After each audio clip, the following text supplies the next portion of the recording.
Here's Lemieux. To center, penalty coming up. Look at Lemieux. Oh, my heavens. What a goal. What a move. Lemieux. Oh, baby. There's no mistaking that voice. Bob Cole has made a career out of bringing hockey to life for generations of fans. A combination of passion, knowledge of the game, and at times raw emotion that is so exciting.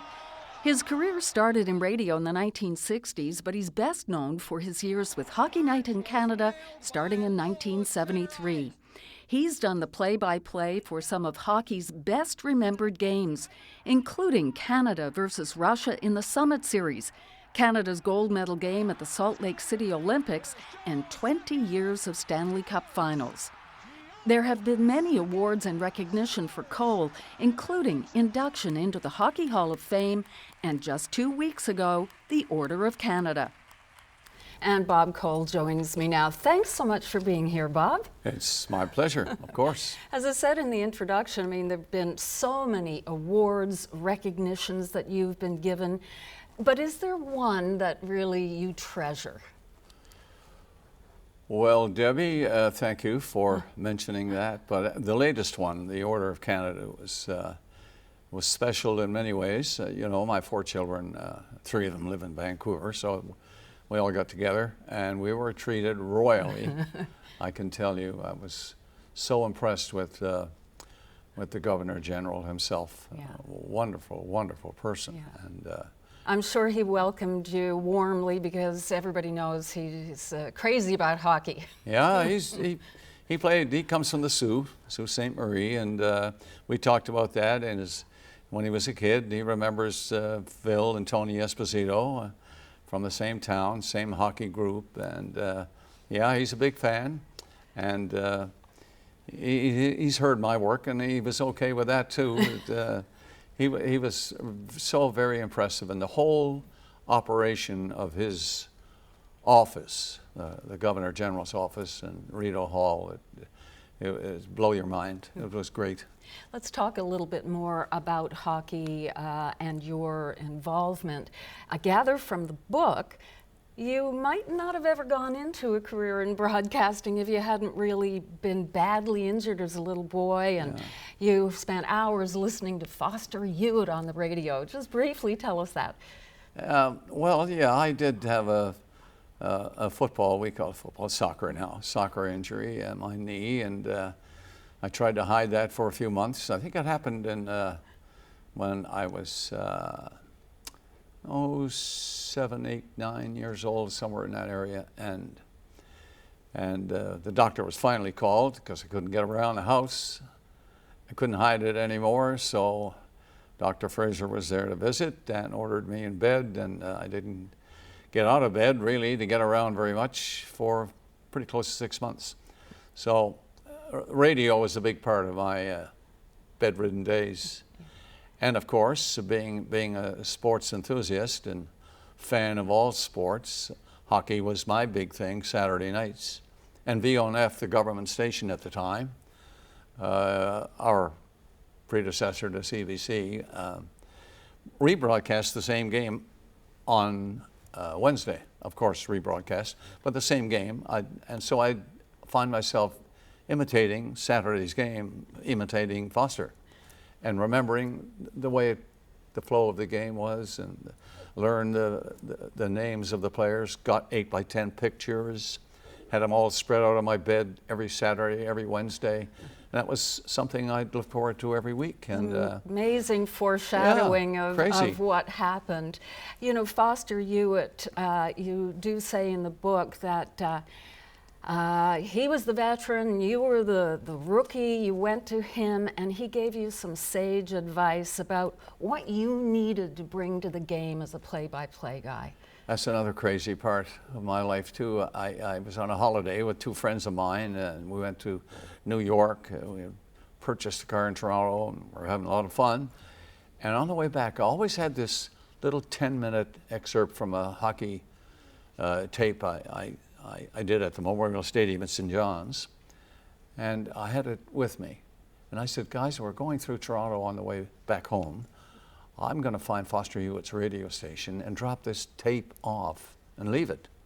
and maybe he'll listen to it and write me. And so anyway, everybody agreed.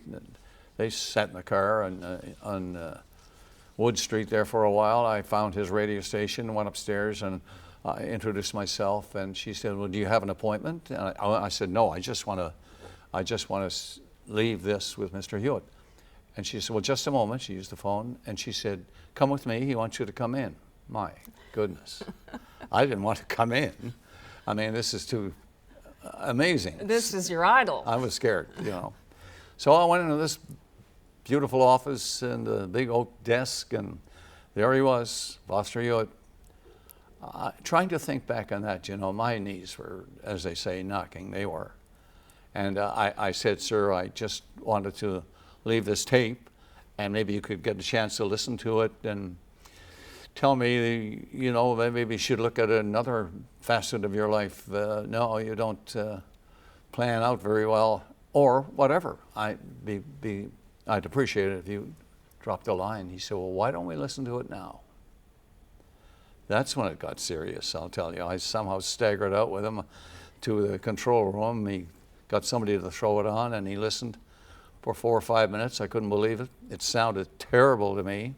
But anyway, went back in his office, and we talked for over an hour about what to think of when you're broadcasting hockey. I mean, it was a dream you would never imagine could happen. Mm-hmm. Foster Hewitt is talking to me about how he thinks about doing a hockey game. It's amazing that all those years later, when you were inducted into the Hockey Hall of Fame, it was the memorial to Foster Hewitt for excellence in broadcasting. Yeah. That must have been really touching. It was. I had a tough time getting through the acceptance speech. You had, in those days, you had to get up and say something. Mm-hmm. And I talked about meeting Foster and never believed I'd be here. He didn't tell me that this was going to happen. But he did say, you know, I have a feeling you'll be up here someday doing hockey games, and here's what I think you should remember. And I've never forgotten it.